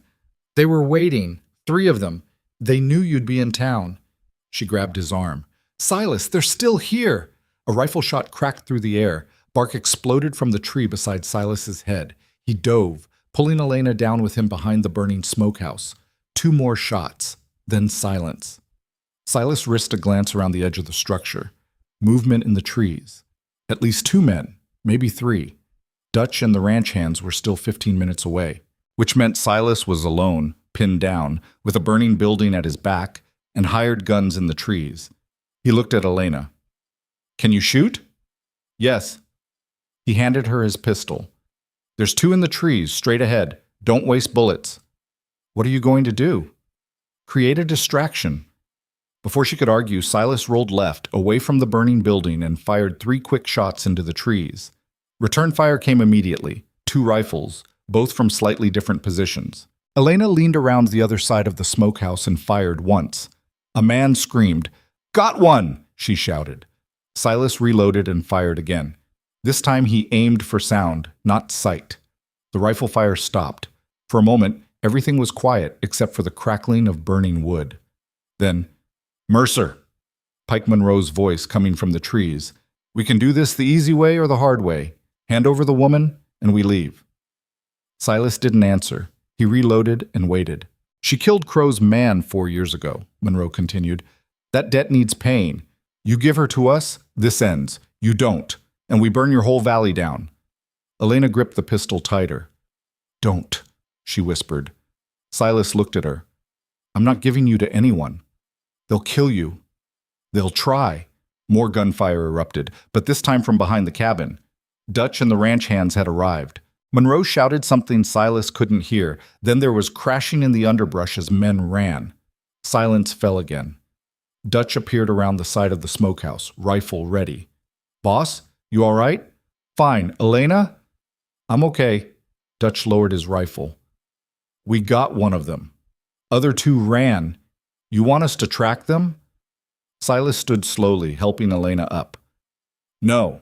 Let them run. They'll report back to Crow, and Crow will know he failed." "What about the woman?" "She stays with me. At the main house. Under guard." Silas turned to Elena. "No arguments." For once she didn't argue. They stood beside the burning smokehouse, watching the flames consume the structure Elena had spent weeks building. "I'm sorry," Silas said quietly. "For what?" "I thought if I forced Crow to sign the papers, it would be over. I was wrong." Elena looked at him with those cold gray eyes. "It's never over with men like him. Not until someone's dead. Then we'll make sure it's him and not us." She nodded once. "All right." Dutch cleared his throat. "Boss, we should get out of here. If Crow's men come back with reinforcements, they won't. Not today." Silas picked up his rifle. "But we're not taking chances. Everyone back to the ranch. Now." They rode together through the valley as the sun climbed toward noon. Behind them, smoke continued to rise from the ruins of the smokehouse. Ahead, the main ranch house waited, solid, defensible, safe. At least for now. Because Silas knew the truth. Barrett Crow had declared war. And war was something Silas Mercer knew how to win. Elena sat in the main house kitchen while Mrs. Chen cleaned the cut on her arm where the rope had burned through her sleeve. The older woman worked in silence, her movements efficient and practiced. "This will scar," Mrs. Chen said finally in accented English. "I've got others." "I see them." She wrapped clean bandage around Elena's forearm. "You collect scars like some women collect jewelry. Jewelry gets stolen. Scars stay with you." Mrs. Chen smiled slightly. "Smart woman." She tied off the bandage. "Mr. Mercer is worried about you." "Mr. Mercer worries about everything on his property." "You think that's all you are? Property?" Elena didn't answer. She watched through the window as Silas stood in the yard talking to Dutch and the other men. Even from here, she could see the tension in his shoulders. "He started a war because of me," Elena said quietly. "He started a war because a man needed stopping." Mrs. Chen gathered the medical supplies. "There's a difference." "Is there?" "Yes. One is about you. The other is about what's right."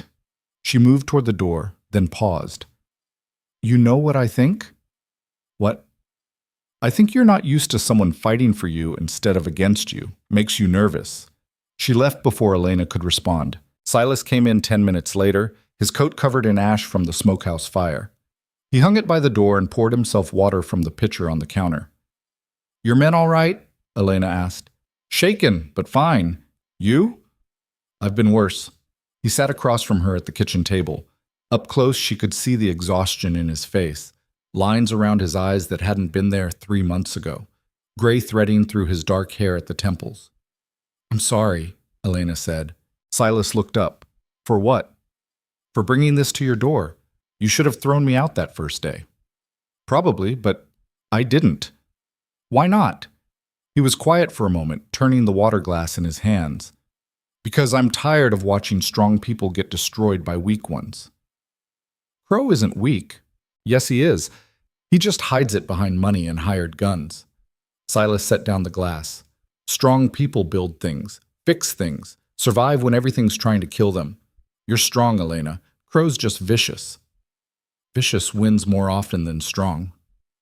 Not this time. Elena shook her head. You saw what happened. He signed the papers, pretended to surrender, then sent his men to kill me the moment you left town. That's not someone who's giving up. I know. So what are we going to do? We're going to make him give up, permanently. How? Silas stood and walked to the window, looking out at the ranch yard. Crow's operation depends on fear. People don't fight him because they think he's untouchable, protected by the law, too dangerous to challenge. He turned back to Elena. But I just proved he's not untouchable. I backed him into a corner, forced him to sign confession papers, and he couldn't stop me. He still sent men to kill me, which means he's desperate, and desperate men make mistakes. Silas moved back to the table. Those papers he signed? I'm filing them with the Territorial Land Office in Denver, not Ash Creek, Denver, where Judge Harrow and Sheriff Beeks have no influence. Elena sat forward. Will that work? It should. Once Denver reviews the evidence, they'll send investigators. Crow's entire operation gets audited. Every property transfer he's done, every loan, every signature. That'll take months. Maybe. But while they're investigating, Crow can't touch you. Any attempt to harm you looks like retaliation, makes him look guilty. Elena absorbed this slowly, and if he doesn't care about looking guilty, then we deal with him another way. The way he said it made Elena's stomach tighten. She'd heard that tone before. From men who'd decided killing was easier than patience. Silas, I'm not going to murder him, if that's what you're thinking. He sat back down. But I will make his life so difficult that leaving becomes his only option. How? I own water rights on half the territory, grazing permits for the other half. Barrett Crow has properties scattered across land that depends on my cooperation. He smiled without humor. I stop cooperating. His properties become worthless. Can't graze cattle, can't access water, can't move supplies through my land. He'll sue. Let him. While he's tied up in court, his business bleeds money. His investors lose confidence. His partner in Denver cuts him loose. Silas leaned forward. I don't need to kill Barrett Crow, Elena. I just need to make him irrelevant. Elena stared at him. You've been planning this. Since the day I pulled your property records. Why? Because men like Crow don't stop until someone stops them, and I'm the only person in this territory with the resources to do it. She wanted to argue, wanted to tell him it wasn't worth it, that her land wasn't worth starting this kind of war. But looking at Silas across the kitchen table, she realized something. This wasn't about her land anymore. It was about power, and who got to wield it, and whether men like Barrett Crow could keep stealing from people who had no way to fight back. What do you need from me? Elena asked. Right now, stay here. Stay safe. Let me handle Crow. I'm not good at hiding. I'm not asking you to hide. I'm asking you to trust me. Trust. The word hung between them like something fragile and dangerous. Elena had stopped trusting people 4 years ago when the law failed her and her neighbors looked away. Trusting meant vulnerability, and vulnerability got you killed. But Silas Mercer had put his money, his reputation, and his life on the line for a woman he'd known 3 months. That meant something. All right, she said finally. I trust you. Silas nodded once. Good. Now get some rest. You look like you haven't slept in days. I haven't. Guest room is upstairs, second door on the right. Mrs. Chen will bring you dinner. Elena stood, then hesitated. Silas? Yeah? Thank you for everything. He looked at her for a long moment. You're welcome. She left the kitchen and climbed the stairs to the guest room. It was small but clean, with a real bed and quilts that smelled like lavender. She sat on the edge of the mattress, suddenly aware of how exhausted she was. For the first time in 4 years, she was inside a house that wasn't falling apart, with people who weren't trying to hurt her, with a man who'd declared war on her enemies without asking for anything in return. It felt wrong somehow. Too good. Too safe. Elena lay back on the bed, fully clothed, staring at the ceiling. She waited for the fear to come. The instinct that said safety was temporary and danger was always one step behind. But it didn't come. Instead, she fell asleep. And for the first time in years, she didn't dream about running. The next morning, Silas left for Denver with Dutch and two armed men. He carried the signed confession, the forged deed, and Elena's property records in a locked case. "How long will you be gone?" Elena asked, standing in the ranch yard as they prepared to leave. 3 days. Maybe 4. Silas adjusted his saddle. "Billy and the other men will stay here. Don't leave the ranch without an armed escort." "I'm not a prisoner." "No. You're someone people want dead." "There's a difference." Elena crossed her arms. "And if Crow's men come here? They won't. Not openly. Too many witnesses." He swung into the saddle. "But if they do, Mrs. Chen knows how to shoot. So do the men. You'll be fine." "I was fine before you showed up." Silas looked down at her. "No, you weren't. You were surviving. That's not the same thing." He rode out before she could respond. Elena watched them disappear down the trail, then turned back to the house. Billy, the young ranch hand who'd come looking for her months ago, stood on the porch. "Ma'am, Mrs. Chen wants to know if you'll help with inventory in the barn." Elena nodded. "Tell her I'll be there in a minute." She walked to the barn where Mrs. Chen was counting bags of grain and marking numbers in a ledger. "You write?" the older woman asked. "Well enough." "Good. Call out numbers while I count." They worked in silence for 20 minutes, the only sound the scratch of pencil on paper and the rustle of grain bags. Finally, Mrs. Chen set down the ledger. "You think Mr. Mercer will succeed in Denver?" "I don't know. The law hasn't been on my side before." "Denver law is different from Ash Creek law.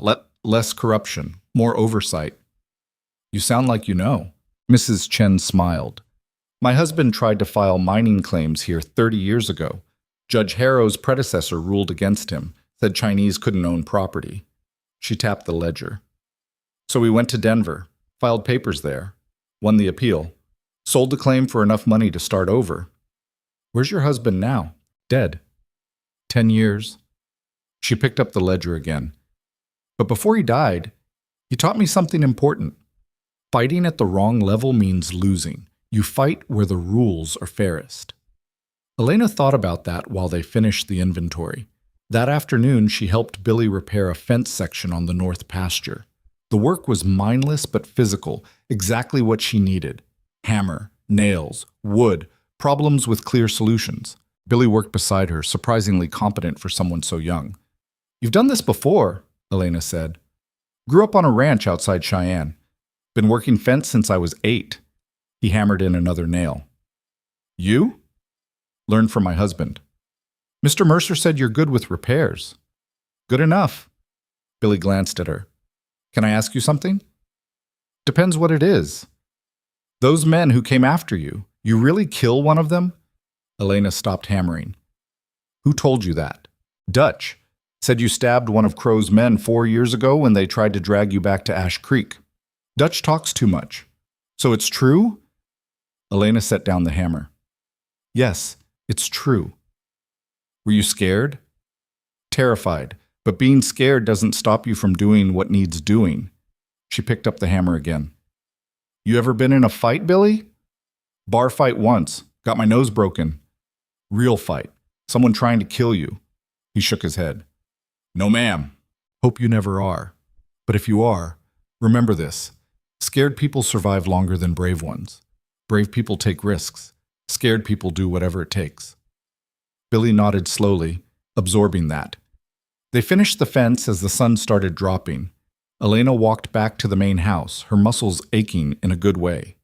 Mrs. Chen had dinner waiting, venison stew, bread, and coffee strong enough to strip paint. "You eat like ranch hand," the older woman observed. "I've been living like one for 4 years." "Not anymore. You're guest now." "Guest implies temporary." Mrs. Chen smiled. "We'll see." That night, Elena sat in the guest room with the window open, listening to the ranch settle into darkness. Horses in the barn, chickens in the coop, men talking quietly in the bunkhouse. Normal sounds. Safe sounds. She pulled out the folded paper Silas had given her weeks ago, the forged property transfer. She'd carried it everywhere since then, a reminder of what she'd lost. But now it felt different, not like evidence of defeat, like evidence of fraud that could finally be proven. Elena refolded the paper and tucked it away. Then she lay back on the bed and stared at the ceiling, wondering what Silas was doing in Denver and whether the law would finally work the way it was supposed to. She didn't let herself hope. Hope was dangerous. But she didn't let herself despair either, because for the first time in 4 years, someone was fighting for her. And that was worth something. Silas returned on the 4th day, looking exhausted but satisfied. Elena met him in the ranch yard as he dismounted. How did it go? Filed everything with the Territorial Land Office. They're opening a formal investigation into Barrett Crow's property acquisitions. He handed his horse's reins to Billy. Should take 6 to 8 weeks. That's a long time. It's government work. 6 weeks is fast. He stretched, wincing. But it's done. Your property's flagged for return pending investigation results. Elena felt something shift in her chest.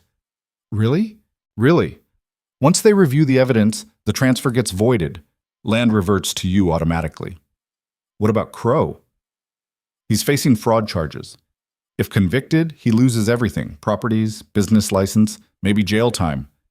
Silas started toward the house. I also spoke with some investors in Denver. Convinced them that Crow's a bad risk. They're pulling funding. How'd you convince them? Showed them the forged documents. Explained his entire operation is built on fraud. Asked if they really wanted to be associated with someone who steals from widows. He glanced back at her. Turns out they didn't. Elena followed him into the house. Mrs. Chen had coffee ready, and Silas drank half a cup before speaking again. There's something else, he said. While I was in Denver, I made some purchases. What kind of purchases? He pulled papers from his saddlebag and spread them on the kitchen table. Property deeds, building permits, lumber orders. Elena stared at them. What is this? Plans for a new cabin, not the Hendricks place. Something permanent. On the southern ridge where the winter sun hits longest. He pointed to the sketches. 2 rooms, stone foundation, real windows, enough land for livestock if you want it. Elena's throat tightened. Why? Because that old cabin's falling apart. Because you deserve better.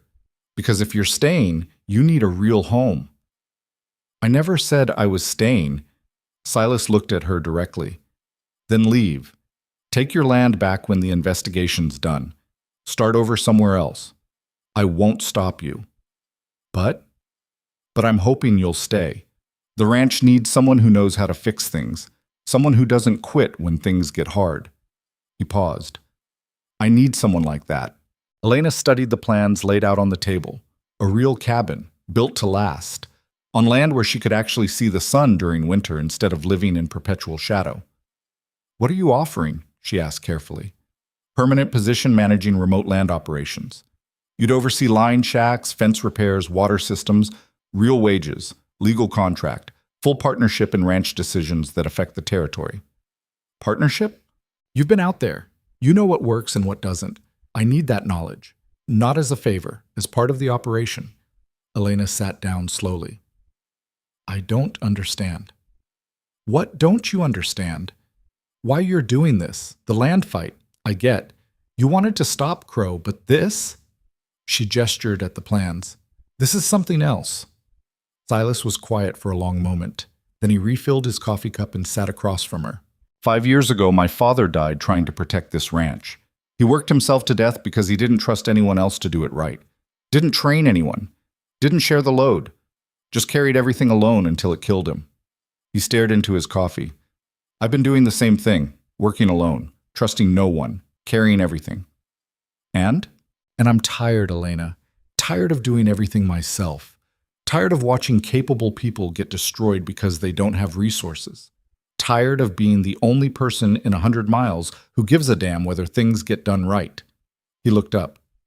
You showed up in a broken cabin with nothing and rebuilt it. You survived a winter that kills experienced men. You fixed every line shack I asked you to fix, and you did it better than my own men. That's not someone who works for me. That's someone who works with me. Elena absorbed this slowly. What if I'm not good enough? You're already good enough. You just don't know it yet.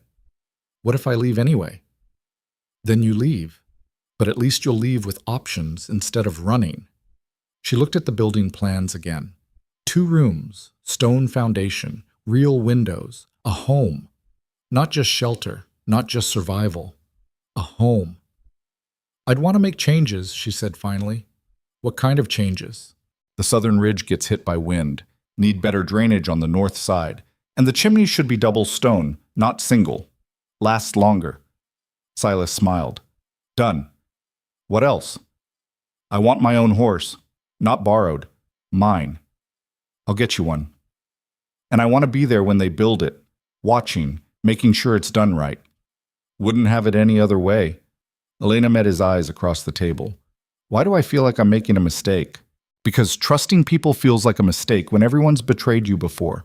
But I'm not everyone, Elena. And this isn't betrayal. It's partnership. She wanted to believe him, wanted to believe that someone could offer help without expecting something terrible in return. But belief was hard when experience taught otherwise. I need time to think, she said. Take all the time you need. Plans aren't going anywhere. Elena stood and walked to the window, looking out at the ranch yard. The barn, the corrals, the endless territory stretching toward mountains that still held snow. A month ago, she'd been sleeping in a cabin that leaked rain, eating rabbits she'd snared, waiting for winter to kill her or Crow's men to find her. Now she was standing in a warm kitchen, looking at plans for a real home, being offered a future instead of just survival. It felt impossible, which meant it probably was. But maybe, just maybe, impossible things happened sometimes. All right, Elena said, turning back to Silas. I'll stay, at least until the investigation's done. After that, we'll see. Fair enough. But I want everything in writing, wages, duties, everything. I'll have papers drawn up. And if things go wrong, if Crow comes back, if your men cause trouble, if this partnership doesn't work, I leave. No questions. Agreed. Elena stuck out her hand. Then we have a deal. Silas shook it. His grip was firm, calloused from years of ranch work. A working man's handshake. She'd trusted that handshake once before, 3 months ago in a freezing cabin. She'd trust it again now, even if trust still felt like jumping off a cliff and hoping something would catch her before she hit bottom. The lumber arrived 2 weeks later. 6 wagons loaded with cut timber, stone blocks, glass windows wrapped in canvas, and enough nails to build 3 cabins. Silas hired a construction crew from a town 50 miles west, far enough that they had no connection to Barrett Crow or Ash Creek politics. Elena watched them work, correcting mistakes before they became problems. The foreman, a gruff man named McAllister, initially bristled at taking direction from a woman. After she caught him setting foundation stones at the wrong angle and explained why it would crack in the first freeze, he stopped bristling. You know your business, he admitted. I've done this before. Where'd you learn? Life. McAllister grunted but didn't argue. After that, he consulted her before making major decisions. The cabin went up faster than Elena expected. Foundation in 3 days, walls in a week, roof framed by day 10. Silas came by every afternoon to check progress. He didn't interfere, just watched Elena work alongside the crew, pointing out problems and suggesting solutions. You're good at this, he said one evening as they stood watching the sun set behind the half-finished structure. Better than expected? Better than I hoped. Elena picked up a scrap of wood and turned it over in her hands. When I lost my land 4 years ago, I thought my life was over. Thought I'd end up dead in a ditch somewhere or working myself to death just to eat. But you didn't. No, I survived. But surviving isn't living. She threw the wood scrap aside. This, building something instead of just not dying, this feels different. Good different. Scary different. Good things don't last. Someone always takes them away. Silas was quiet for a moment. Not this time. You can't promise that. No. But I can promise to fight like hell to keep it from happening. Elena looked at him. Really looked at him. The lines around his eyes from years of squinting into wind. The gray in his hair from stress and age. The way he stood like someone who'd carried weight so long he'd forgotten what it felt like to put it down. Silas Mercer was tired, just like her. tired of fighting, tired of being alone, tired of surviving instead of living. Maybe that's why he'd helped her. Not because he was noble, because he recognized someone else who was tired. "Thank you," she said quietly. "For what?" "For building this. For fighting Crow. For giving me a reason to believe things might actually work out." Silas smiled, a real smile, not the grim expression he usually wore. "You're welcome." They stood in companionable silence, watching the construction crew pack up tools for the night. And for the first time in 4 years, Elena let herself imagine a future that wasn't just survival, a future where she had a home, work she was good at, people who valued her, a life. It still felt impossible, but impossible was starting to feel less like a curse and more like a challenge. And Elena Vale had never backed down from a challenge in her life. The cabin was finished 32 days after construction started. Elena walked through the empty rooms, touching walls that didn't leak, looking through windows that actually closed, standing on floors that didn't creak. Mrs. Chen appeared in the doorway with an armload of blankets and linens. "Need help making this place livable?" the older woman asked. "I can manage." "I know you can. I'm asking if you want help anyway." Elena smiled. "Yes, I'd like help." They spent the afternoon arranging furniture Silas had ordered from Ash Creek. A bed frame, a table with real chairs, shelves for supplies, a cast iron stove that actually worked instead of smoking half the cabin. By evening, the cabin looked like a home instead of just a structure. Silas arrived as they were finishing, carrying a crate. "What's that?" Elena asked. He set it down and pried open the top. Inside were books, 24 at least. "Thought you might want something to read during the long nights." Elena stared at the books. She hadn't owned a book since losing her land, hadn't even thought about reading because survival took all her attention. "I don't know what to say." "Say you'll use them." She pulled one out. Technical manual on advanced carpentry, another on land management, a third on winter survival techniques. Not novels, not entertainment. Practical books. Useful books. Books that said Silas understood exactly who she was. "Thank you," she managed. "You're welcome. Now come on. Mrs. Chen made dinner, and she'll be mad if we're late." They walked back to the main house together as the sun set over the valley. Behind them, the new cabin stood solid and permanent against the darkening sky. Elena's cabin. Her home. Built not just to survive, but to live. And that made all the difference. The letter from Denver arrived 8 weeks after Silas filed the complaint. Elena was in the barn repairing a broken harness when Billy came running across the yard, waving an envelope. "Miss Vale, letter for you, from the territorial office." Elena set down the leather and wiped her hands on her trousers. Her heart hammered as she took the envelope. Official seal, heavy paper, the kind of correspondence that changed lives. She opened it carefully. The words blurred at first, then sharpened into focus. Investigation complete. Fraud confirmed. Property transfer voided. Land returned to Elena Maria Vale, effective immediately. She read it 3 times to make sure she wasn't imagining it. "What's it say?" Billy asked. "It says I got my land back." The young ranch hand whooped loud enough to startle the horses. "That's amazing. Does Mr. Mercer know?" "Not yet. Where is he?" "South pasture, checking fence lines." Elena folded the letter and tucked it into her pocket. Then she saddled the horse Silas had given her 2 weeks earlier, a steady mare named Copper, and rode toward the south pasture. She found Silas exactly where Billy said he'd be, kneeling beside a fence post that had rotted through. He looked up when she approached. "Something wrong?" "No, something's right." She dismounted and handed him the letter. Silas read it, his expression unreadable. Then he looked up at her. "Congratulations." "That's it? Congratulations? What do you want me to say?" "I don't know. Maybe act surprised? Maybe say something about how we actually won?" Silas stood, brushing dirt from his knees. "I'm not surprised. The evidence was clear. Denver's not as corrupt as Ash Creek. They did their job." He handed the letter back. "So what now?" Elena stared at him. "What do you mean, what now?" "Your land's returned. You're free to leave. Go back to your property. Start over." "Just like that?" "Just like that. I'll help you move your things. Make sure the cabin's habitable. Whatever you need." Elena felt something cold settle in her chest. You want me to leave? I didn't say that. You didn't say you want me to stay either. Silas picked up his tools and started walking toward his horse. What you do is your choice, Elena. Always has been.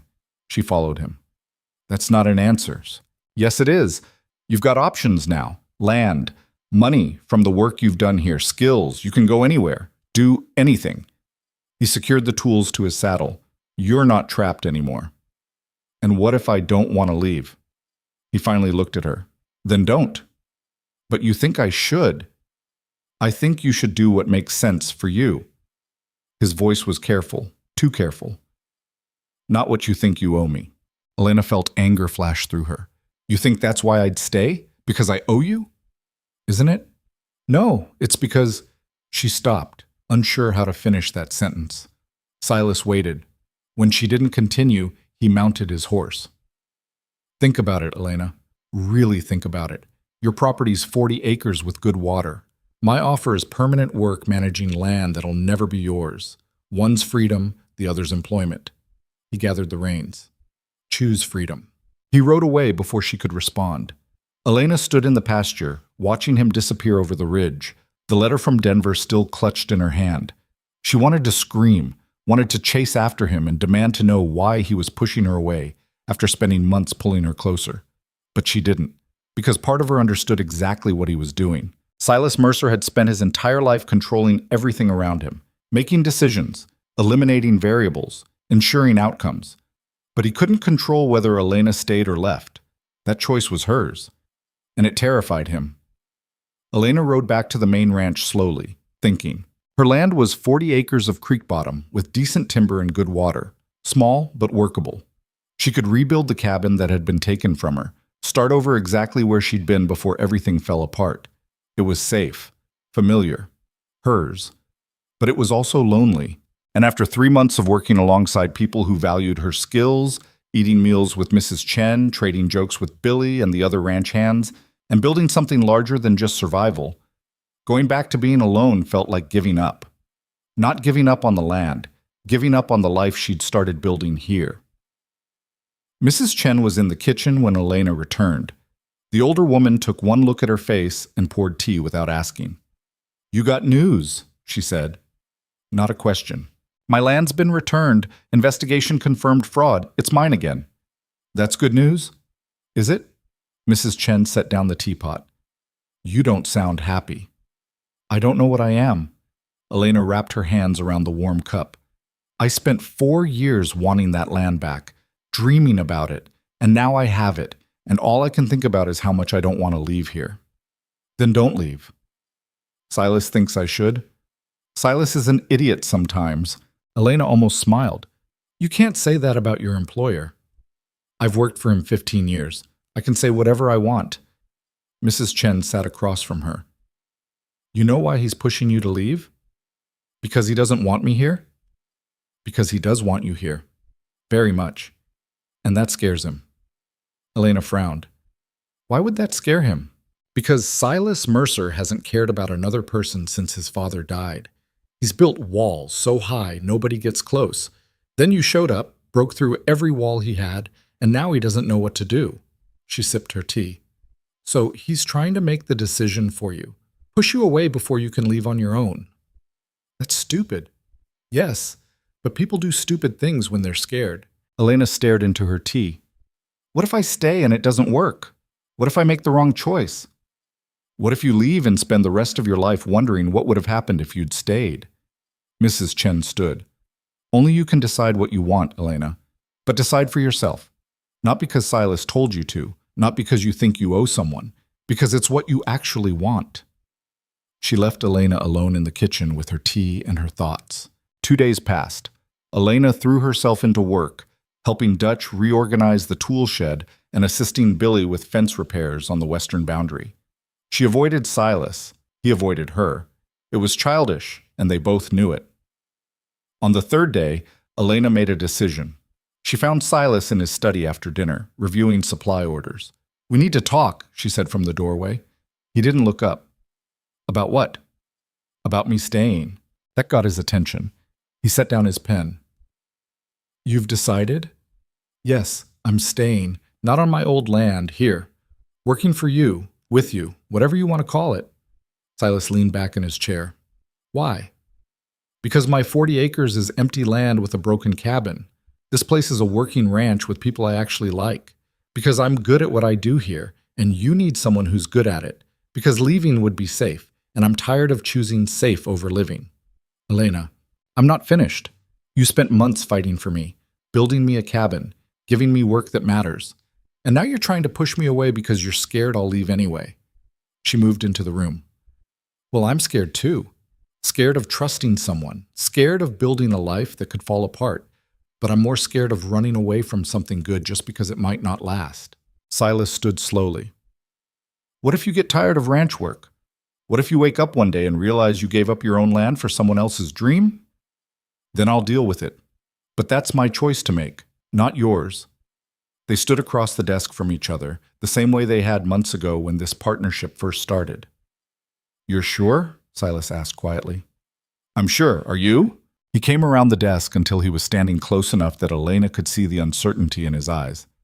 I haven't been sure about anything in years, he admitted, except that you're the most stubborn, capable, infuriating person I've ever met. And I'd be an idiot to let you leave. So don't. I won't, if you promise me one thing. What? If this doesn't work, if you change your mind, if ranch life isn't what you want, you tell me. Don't just disappear. Elena stuck out her hand. Deal. Silas looked at her outstretched hand, then pushed it aside and pulled her into a hug instead. It surprised her. Silas Mercer wasn't a hugger, wasn't affectionate, barely touched anyone except to shake hands on business deals. But he held her like someone who'd been alone too long and had forgotten what human connection felt like. Elena hugged him back and felt something inside her chest, something that had been frozen for 4 years, finally start to thaw. Word spread quickly through the territory. Elena Vale, the widow who'd been driven off her land, had not only gotten her property back, but had chosen to stay working for Silas Mercer instead of returning to it. People talked. Of course they talked. Some said she was sleeping with him. Others said she was crazy to give up her own land. A few whispered that Silas Mercer had finally found someone strong enough to stand beside him. None of them knew the truth. The truth was simpler and more complicated than gossip. 2 people who'd been alone too long had found something worth fighting for. Not romance, not obligation, partnership. The kind built on respect and shared work, and the understanding that survival was easier when you didn't have to do it alone. Barrett Crow disappeared from Ash Creek 3 weeks after the Denver investigation concluded. His properties were seized, his loans called in, his business dissolved. Judge Harrow resigned quietly and moved to California. Sheriff Beeks kept his job but lost most of his authority when the territorial governor appointed oversight investigators. The system that had protected men like Crow for years crumbled once someone with resources decided to fight it. Elena never went back to her 40 acres. Instead, she sold the property to a young couple just starting out. Sold it for exactly what her husband had paid, not a penny more. You could have gotten more, Silas pointed out when she told him. Could have. Didn't need to. Elena folded the sale papers. They reminded me of us before everything fell apart. Young, hopeful, trying to build something. Why would I take advantage of that? Because most people would. I'm not most people. Silas smiled. No, you're not. The cabin on the southern ridge became Elena's home. She added a workshop behind it where she could do repairs away from the main ranch. Built a small barn for Copper and the 2 goats she'd bought from a farmer passing through. She worked the remote territory like she'd been doing it her entire life. Fixed what broke. Improved what worked. Trained new ranch hands who showed promise and fired ones who didn't. The men learned quickly that Elena Vale didn't tolerate laziness or incompetence. But if you worked hard and asked questions, she'd teach you everything she knew. By the time spring arrived, she'd become the most respected voice on the ranch after Silas himself. One afternoon in May, Elena and Silas rode together to check water levels in the high country. The snow was melting fast, and they needed to ensure drainage channels could handle the runoff. They stopped at a ridge overlooking the valley. Below, the ranch spread out in orderly sections, pastures, timber stands, the thin line of the creek cutting through it all. You ever regret it? Silas asked. Regret what? Staying, giving up your land. Elena considered the question. Sometimes I wonder what would have happened if I'd gone back. Rebuilt. Started over alone. She looked at him. But I don't regret choosing this. Why not? Because regret is for people who made the wrong choice. I made the right one. How do you know? Because I'm happy, and I haven't been happy in a long time. Silas nodded slowly. Me neither. They sat in comfortable silence, watching clouds move across the valley. You know what I learned? Elena said finally. What? That survival isn't enough. For years I thought if I could just stay alive, just make it through one more winter, that would be enough.